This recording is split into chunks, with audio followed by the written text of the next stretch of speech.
Одоо байгаа эрчим хүчний тухай хууль маань бол маш ерөнхий, маш овчхон юм байна.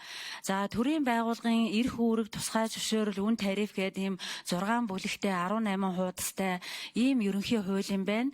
За үүнээс болоод энэ дулаан цахилгаан гэсэн энэ хоёр том салбар маань 800 гаруй журмаар оролцогч талуудынхаа хоорондын харилцааг зохицуулдаг юм байна. Тэгээ өнөөдөр журмаар зохицуулж байгаа харилцаа, хуулиар зохицуулж байгаа харилцаа гэдэг хоёр бол маш ондоо.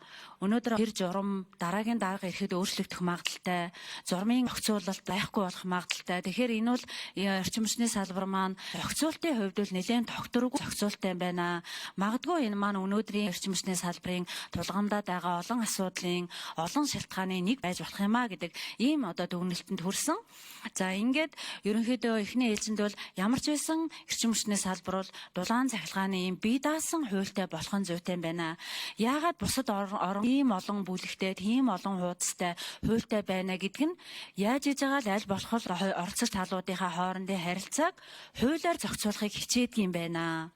Тэгжээж зохицуултын хувьд тогтвортой зохицуулттай салбар болдго юм байна. Тэгжээж ийм салбар руу нөгөө хөрөнгө оруулагч хөрөнгөө оруулдаг юм байна. Салбар дахь оролцогч талууд өндрөл бэрхшээлтэй тулгарх нь багасдаг юм байна. Хэрэглэгчийн эрх ашиг хангагддаг юм байна.